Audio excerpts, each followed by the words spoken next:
નમસ્કાર બાળ દોસ્તો, હું કનુ સગર ચેનલમાં તમારા બધાનું સ્વાગત છે. બાળ દોસ્તો, આજે આપણે નવા પાઠમાં મળ્યા છીએ. એ પહેલા જો તમને આ વિડીયો અને અગાઉના વિડીયો ગમ્યા હોય તો લાઈક, શેર અને સબસ્ક્રાઈબ કરવાનું ભૂલશો નહીં. વધીએ આપણે પાઠની તરફ. પાઠ 12 ચીલ ઝડપ. બહુ સરસ મજાનો પાઠ છે અને આ પાઠ એક આપણને પોતે એક ઇન્સ્પેક્ટર બની અને જો ધારીએ તો ચોરને કેવી રીતે પકડી શકાય તેની સરસ મજાની વાત કરવામાં આવી છે. ચલો વધીએ વાતચીત તરફ. પહેલો પ્રશ્ન છે એમાં, તમે છેલ્લે પ્રવાસમાં ક્યાં ગયા હતા, ક્યારે? હું દિવાળીના વેકેશનમાં મારા પરિવાર સાથે દ્વારકા, બેટ દ્વારકા, સોમનાથ, ભગોડા, જુનાગઢ, સાળંગપુર જેવા સ્થળોએ પ્રવાસમાં ગયા હતા. 2. તમારા ઘરના બેડરૂમની બારીમાંથી દેખાતા દ્રશ્યનું વર્ણન કરો. મારા ઘરના બેઠક રૂમની બારીમાંથી આંગણું દેખાય છે. આંગણામાં નાનો બગીચો, જેમાં અલગ અલગ પ્રકારના છોડ, સામેની દિવાલ જોડેનો લીમડો, રસ્તા પર આવતા અને જતા માણસો અને સાધનો, રસ્તાની પેલી બાજુ મારા મિત્રનું ઘર અને સામે ખુલ્લું આકાશ દેખાય છે. બાળ દોસ્તો, તમારે તમારા ઘરની જે બેઠક રૂમ છે એમાંથી જે બારી હોય ને એ બારીમાંથી જે દેખાતું એ જ લખવાનો પ્રયત્ન કરજો. 3. તમારી શાળાના આચાર્યની ઓફિસમાં કઈ કઈ વસ્તુઓ ગોઠવેલી છે તે વિગતે કહો. આપણે આપણી શાળાના આચાર્યની ઓફિસ હોય એને ધ્યાનમાં રાખીને લખવાનું છે. અમારી શાળાના આચાર્યની ઓફિસમાં બારીની બાજુમાં તેમનું ટેબલ ખુરશી, બાજુમાં કોમ્પ્યુટર ટેબલ, તેની જોડે પુસ્તકનું કબાટ અને સ્માર્ટ ટીવી, સામેની બાજુ એક મોટી તિજોરી અને એક નાની તિજોરી, તેની બાજુમાં ભણાવી શકાય તેવું લીલા કલરનું પાટિયું, તેની બાજુમાં દરેક શિક્ષક માટેનું ખાનાવાળું કબાટ, દરવાજાની બાજુમાં 2 તિજોરીઓ ગોઠવાયેલી છે. 4. તમે ક્યારે કોઈના પર ગુસ્સે થયા છો? શા માટે?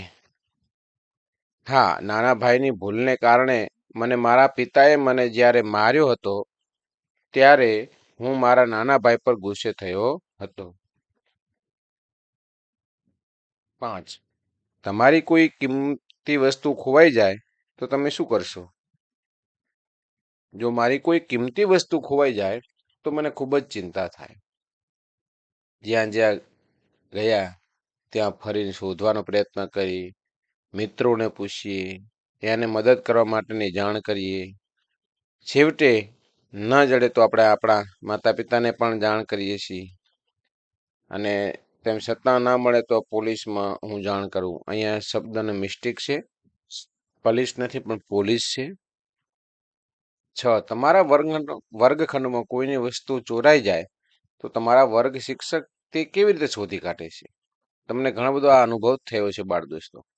પહેલા તો સૌને પ્રેમથી જાણ કરે, સમજાવે, ચોરી કરીને પાછી આપવાનો સમય આપે છે, નામ જાહેર ન કરવાની શરતે એક એક બાળકને એકલા બોલાવીને પૂછે છે, તેમજ સૌના દફતરની તપાસણી પણ કરે છે. આમ અંતે ચોરાયેલી વસ્તુ મળી જતી હોય છે. આમ અલગ અલગ પ્રકારના બધી જ રીતના પ્રયત્નો કરી દે અને આવી રીતે એ શોધી કાઢે છે. 7. તમારા ઉપર કોણ કોણ ગુસ્સે થાય છે, ક્યારે? મારાથી કોઈ પ્રકારની ભૂલ થઈ જાય ત્યારે મારા પિતાજી મારા ઉપર ગુસ્સે થાય છે. 8. તમને કોઈનું ખોવાયેલું પાકીટ કે પર્સ મળે તો તમે શું કરશો? મને જો આવું પર્સ કે પાકીટ મળે તો હું તેને તપાસું કે જેથી ખોવાયેલ વ્યક્તિનું કોઈ સબૂત મળી આવે, અને જો એવું થાય તો હું એમને ફોનથી પણ જાણ કરીને પાછું આપી શકું. કોઈ સાબિતી ન મળે એટલે કે કોનું ખોવાયેલું છે એવું કોઈ કાગળ કે કંઈ પ્રકારનું પર્સમાંથી ન મળે તો પછી એ હું મારી જોડે રાખીને માતા પિતાને જાણ કરું. અને જ્યારે કોઈ વ્યક્તિ ત્યાંનું ગોતતો આવે એને ત્યાં સુધી આપણી પાસે રાખવાનું. એ સિવાય લોકોને પણ મદદ જાણ કરી શકાય અને જે લોકોનું ખોવાયેલું હોય સાચી માહિતી આપીને એની ઓળખ આપીને લઈ જાય. આવી રીતની હું આ ખોવાયેલા પાકીટ કે પર્સ મળે તો હું આ પ્રકારનું કરું. નવ, આપણે પોલીસની મદદ ક્યારે ક્યારે લઈ શકીએ? આમ તો ઘણી બધી જગ્યાએ પોલીસની મદદ લઈ શકાય છે. કોઈ ચોરી થઈ હોય તો એ માટે પણ, ખોવાયેલ વસ્તુ મેળવવા માટે, ખોવાયેલી વસ્તુની અંદર આપણે નાની વસ્તુ ન ગણતા જેને કિંમતી વસ્તુ કહી શકાય તેવી વસ્તુને જ આપણે પોલીસને મદદ લઈ શકીએ છીએ. કોઈ એવા વ્યક્તિઓ હોય જે આપણને આપણી ઉપર બળજબરીથી આપણને હેરાન કરતા હોય, આપણી દાદાગીરી કરતા હોય, એટલે કે ધમકાવતા હોય, તેવી જગ્યાએ પણ પોલીસની મદદ લઈ શકાય. પરિવારમાં કે પછી સમાજમાં આંતરિક ડખાઓ અને સમાજ વચ્ચે જ્યારે ઝઘડાઓ થાય છે ત્યારે પણ પોલીસની મદદ લઈ શકાય છે. એ સિવાય તમે કોઈને સામે બેસાડીને કાર્યવાહી વિશે સમજાવવા માંગતા હોય ત્યારે પણ આપણે પોલીસની મદદ લઈ શકીએ છીએ. ટૂંકમાં આપણે ઘણી બધી જગ્યાએ પોલીસની આપણે મદદ લઈ શકીએ છીએ. 10, તમારા પર્સમાં તમે કઈ કઈ વસ્તુઓ મૂકો છો? મોટા ભાગે મારા પર્સમાં હું પૈસા, ફોટા, સિક્કા, કાર્ડ જેવી જ વસ્તુઓ મૂકતો હોઉં છું. પ્રશ્ન 2, શબ્દના અર્થની ધારણા કરો અને સાચા શબ્દને રેખાંકિત કરો. બદનસીબ, તો સામે જે અર્થો આપેલા છે એમાંથી દુર્ભાગ્ય એનો અર્થ થશે. પસ્તાવો, પ્રાયશ્ચિત. નિષ્ણાંત, વિશેષજ્ઞ. વિશ્વાસ, ખાતરી. વિસ્મય, અચંબો. કાશ્મીરી હોળી, તો શિકારો. પ્રશ્ન 3, આપેલા શબ્દનો સાચો અર્થ ધરાવતા વાક્ય સામે સાચાનું નિશાન કરો. બદનસીબ, કે આ વર્ષે મને બદનસીબે નોકરી મળી ગઈ. હવે બદનસીબે કુદી નોકરી મળતી નથી, એટલે બીજું જે વાક્ય છે એ સાચું આવશે. મારા એટલા બદનસીબ કે બસ એક જ માર્ક્સના લીધે મેરિટમાં ન આવ્યો.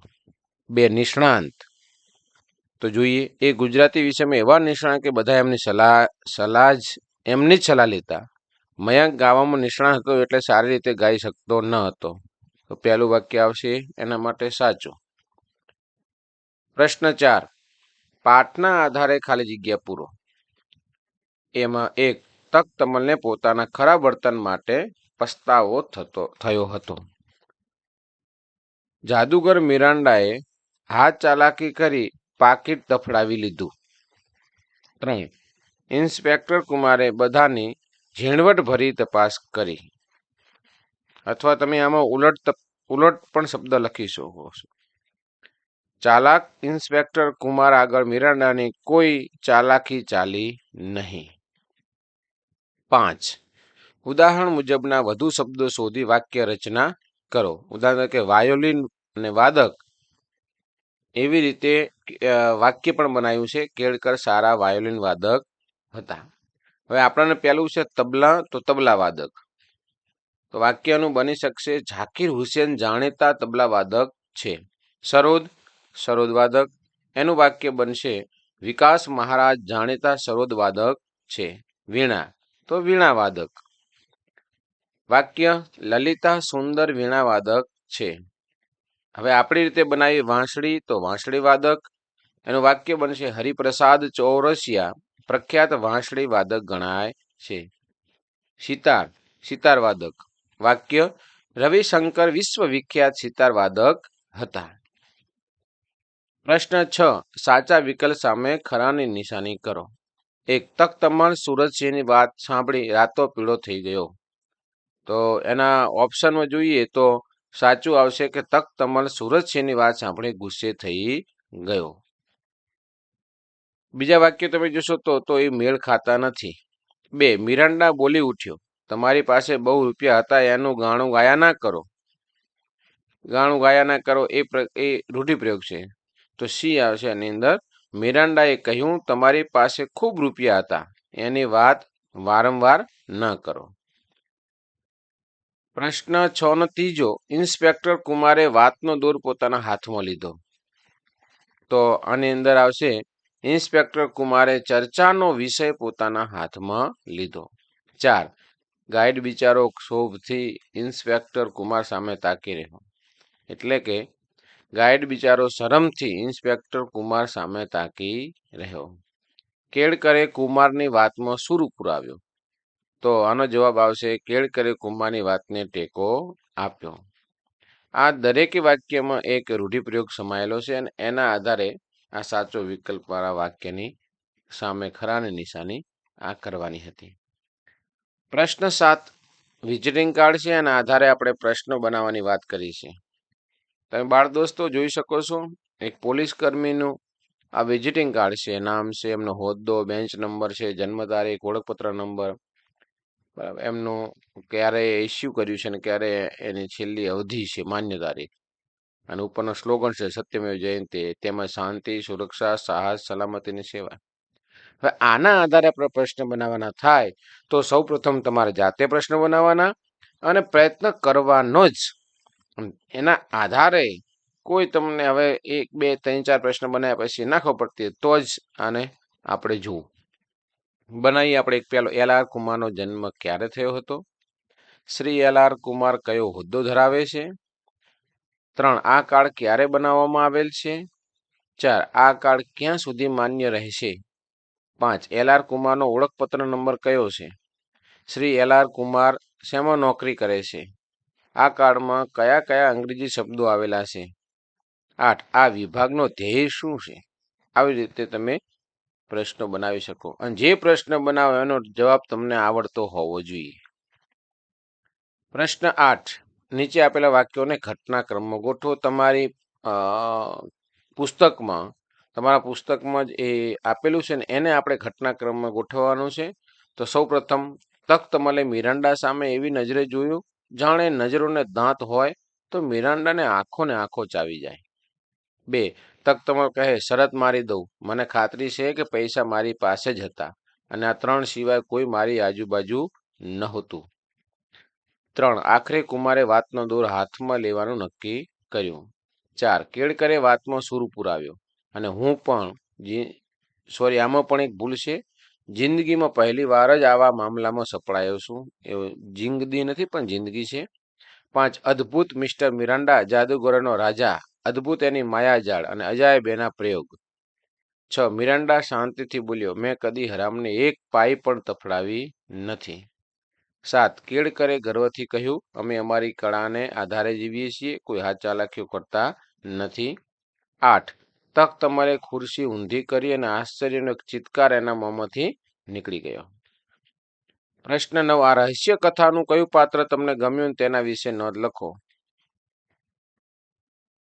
મને આ રહસ્ય કથાનું ઇન્સ્પેક્ટર કુમારનું પાત્ર વધુ ગમ્યું, કારણ કે પોતે પોલીસમાં હોવા છતાં તેમને કોઈ પણ પ્રકારની લાગવગ અને રોપ જમાયા વગર ફરી રહ્યા હતા. પોલીસમાં હોવાને કારણે પોતે સારી સુવિધાવાળો રૂમ અને ફેસિલિટી લઈ શકે તેમ હોવા છતાં તેમને તેનો દુરુપયોગ કર્યો નહીં. તેમની પર આરોપ લગાવવામાં આવે છે છતાં તેઓ શાંતિથી સહકાર આપે છે. તેઓ આખી વાતનો દોર પોતાના હાથમાં લઈને તખ્તમલની ચોરીનો ભેદ ચાલાકીથી ઉકેલી આપે છે. તેમને કેળકરના જવાબ ઉપરથી પકડી પાડીને પોલીસને હવાલે કરાવે છે. આ કારણે મને ઇન્સ્પેક્ટર કુમારનું પાત્ર વધારે ગમ્યું. પ્રશ્ન 10, ઇન્સ્પેક્ટર કુમાર, સુરેન્દ્ર કેળકર, તખ્તમલ અને મિરાન્ડા વચ્ચેના સંવાદને આગળ વધારો. અહીંયા આપણને ઉદાહરણ પર થોડુંક આપ્યું છે, હવે એનાથી આગળ વધારવાનું છે. તો જેમ પેલું આપેલું છે, ઇન્સ્પેક્ટર કુમાર, જુઓ શેઠ, અહીં બેઠેલા 4માંથી એક ગાઈડ પર તમને શંકા નથી, ખરું ને? એટલે તખ્તમલ કે બરાબર, તમારા 3 ઉપર જ મને શક છે. મિરાન્ડા કે હું નિર્દોષ છું. તખ્તમલ કે એમ કહેવાથી નિર્દોષ ન થઈ જવાય. કુમાર, તમારે બંને જણે સાબિત કરવું પડશે. કેળકર, કરી લ્યો અમારી તપાસ, બરાબર ને મિરાન્ડા? મિરાન્ડા કે હા બરાબર, હું તૈયાર છું, પણ તખ્તમલ કે બોલ કેમ અટકી ગયો? મને તો પહેલેથી તારી ઉપર જ શક છે. મિરાન્ડા કહે, અને મને તમારી ઉપર શક છે. કેળકર કે હા, એવું પણ બને કે પોતે ગુનેગાર ન બને તે માટે અમારી ઉપર આરોપ લગાવે. કુમાર કે તમે બધા શાંત રહો, તમારા બધાની ઝડપી લેવામાં આવશે. તો આ આવી રીતનો સંવાદ હતો. પ્રશ્ન 11 પ્રશ્નોના જવાબ લખો. 1. ગાઈડ શા માટે ક્ષોભ અનુભવતો હતો?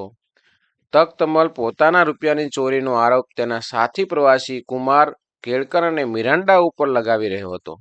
ચોરને શોધવા અને તખ્તમલના આરોપને સાબિત કરવા કેવી રીતે કામ લેવું તે સમજાતું ન હોવાથી ગાઈડ ક્ષોભ અનુભવતો હતો. 2. તખ્તમલ કોણ હતો? તે શા માટે રાતાપીળો થઈ ગયો હતો? તખ્તમલ કલકત્તાની એક મારવાડી પેઢીનો સેલ્સ મેનેજર હતો. તેના 30,000 જેટલા રૂપિયા ચોરાઈ ગયા હતા અને હોટેલના માલિક સૌને ખુરશીમાં બેસીને તખ્તમલની વાત સાંભળવાની કહેતા તખ્તમલ રાતો પીળો થઈ ગયો હતો. 3. કાશ્મીરની હોટલના રિસેપ્શન રૂમનું વર્ણન એકમને આધારે કરો, એટલે કે આ પાઠના આધારે. રૂમની દિવાલ સરખું એક ઊંચું ટેબલ હતું.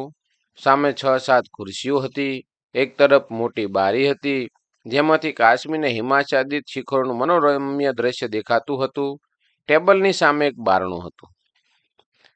4. રહસ્ય કથામાં કયા કયા મુખ્ય પાત્રો ભૂમિકા ભજવે છે? આ રહસ્ય કથામાં ઇન્સ્પેક્ટર કુમાર, સેલ્સમેન તખ્તમલ જૈન, પ્રવાસ કરાવનાર ગાઈડ, હોટલ માલિક સુરજસિંહ ડોગરા, જાદુગર આલ્ફોન્સો મિરાન્ડા, વાયોલિન વાદક નરેન્દ્ર કેળકર જેવા મુખ્ય પાત્રો ભૂમિકા ભજવે છે. 5. આ રહસ્ય કથાનું શીર્ષક ચીલ ઝડપ શા માટે રાખવામાં આવ્યું છે? કારણ કે કાશ્મીરમાં ફરવા ગયેલા તખ્તમલ જૈનનું રૂપિયા 30,000થી ભરેલું પાકીટ કોઈકે એટલી ઝડપથી શેરવી લીધું હતું કે તેની ખબર તખ્તમલને પણ ન રહી. તેમજ એટલી ઝડપથી ચોરી કરનાર કેળકરે ચોરેલું પર્સ બધાની સામે ખબર ન પડે તેવી રીતે ખુરશીની નીચે ચિપકાવી દીધું. માટે આ રહસ્ય કથાનું શીર્ષક ચીલ ઝડપ રાખ્યું હશે. 6. રહસ્ય કથાને આધારે કાશ્મીરની કોઈ પણ 2 વિશેષતા જણાવો. રહસ્ય કથાને આધારે કાશ્મીરની 2 વિશેષતાઓ, એમાં 1 શાલીમાર બાગ અને 2 બરફ પર સરકવાની રમત. 7. તખ્તમલ કઈ બાબતે શરત મારવા તૈયાર થઈ જાય છે? શા માટે? તખ્તમલ કાશ્મીરમાં ફરવા આવેલા સાથી મિત્રો કુમાર, મિરાન્ડા અને કેળકર પાસે જ પોતાનું ખોવાયેલ પર્સ હોવાની ખાતરી બાબતે શરત મારવા તૈયાર થઈ જાય છે. કારણ કે આ બધા જ્યારે બરફ પર સરકવાની રમત જોવા માટે ગયેલા ત્યારે પૈસાથી ભરેલું પર્સ તેમની પાસે જ હતું.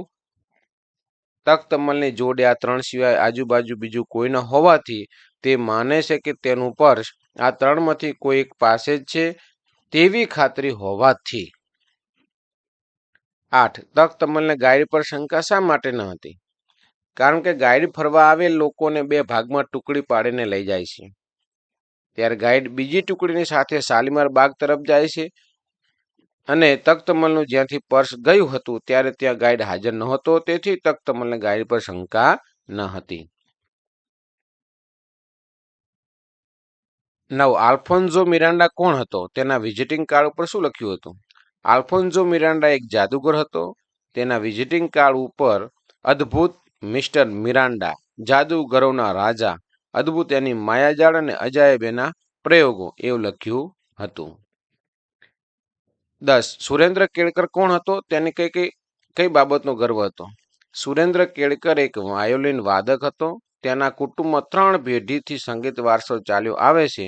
તેઓ તેમની કળાના આધારે જીવે છે. કોઈ હાથ ચાલાકી કરીને જીવતા નથી તે બાબતનો ગર્વ હતો. 11. ઇન્સ્પેક્ટર કુમારે પાકીટ શોધવા માટે કોની તલાશી લીધી? કેવી રીતે? ઇન્સ્પેક્ટર કુમારે પાકીટ શોધવા માટે આલ્ફોન્સો મિરાન્ડા અને સુરેન્દ્ર કેળકરની તલાશી લીધી. બંનેને પોતાના પાસે જે હોય તે ટેબલ પર મુકાવી તેની તપાસ કરી. ત્યાર પછી મિરાન્ડાનો કોટ ઉતરાવી ઝીણવટભરી તપાસ કરી. કેળકરના શર્ટની ચડાવેલી બાંયો ઉતરાવીને તેને હાથે થયેલ ઘા અને મલમ પટ્ટી વિશે પ્રશ્ન પૂછીને કુમારે બંનેની તલાશી લીધી. 12. સુરજસિંહ ડોગરાએ કાશ્મીરની પોલીસને શા માટે બોલાવી હશે? કારણ કે ઇન્સ્પેક્ટર કુમારે કેળકરને તખ્તમલના પૈસા ચોર્યા છે તેવી સાબિતી સાથે પકડી પાડ્યો હતો. તેથી સુરજસિંહ ડોગરાએ કેળકરને પોલીસને સોંપી દેવા માટે કાશ્મીરની પોલીસને બોલાવી હશે. 13. રહસ્ય કથાની શરૂઆત તમને કોના ઉપર ચોર હોવાની શંકા હતી? રહસ્ય કથાની શરૂઆતમાં તમને કોના ઉપર ચોરી હોવાની શંકા હતી? રહસ્ય કથાની શરૂઆતમાં મને ગાઈડ ઉપર ચોર હોવાની શંકા હતી. કૌંસમાં આપેલા શબ્દો ને શબ્દ ચોરસમાંથી શોધો. એક હિમાચ્છાદિત પહેલું છે તો આપણે અહીંયા હિમાચ્છાદિત, પછી રાતો પીળો, ત્યાર પછી ચીલ ઝડપ, આજુબાજુ, ઓળખપત્ર, માયાજાળ, ઇંચે ઇંચ, બેવડા ત્રેવડા. હવે આ જે શબ્દો ઉપરના આપણે શોધ્યા એનો અર્થ જણાવવાનો છે. જેમ કે માયાજાળ તો માયા દ્વારા ઊભી થતી જંજાળ. હિમાચ્છાદિત એટલે બરફથી ઢંકાયેલું, બરફથી સવાયેલું. રાતો પીળો લાલ અને પીળા રંગનું મિશ્રણ અથવા ગુસ્સે થયેલું. આ પાઠના આધારે. ચીલ ઝડપ ઝડપી હુમલો, ત્વરિત ગતિથી પકડવું. આજુબાજુ આસપાસ ચારે તરફ. ઓળખપત્ર એટલે ઓળખ દર્શાવતું પ્રમાણપત્ર. ઇંચે ઇંચ પ્રત્યેક ઇંચ ઈચ્છા પ્રમાણેનું. બેવડા તેવડા એટલે 2-3 ગણું. તો બાળ દોસ્તો આ હતું આપણું સરસ મજાનું સ્વાધ્યાય સમજૂતી. ખરેખર તમને આ હું માનું છું કે ખૂબ જ ઉપયોગી થયું હશે. તો તમે વધારે ને વધારે લાઈક શેર કરવાનું ભૂલશો નહીં. હવે મળશું આપણે એક નવા પાઠમાં. ત્યાં સુધી જય જય ગરવી ગુજરાત.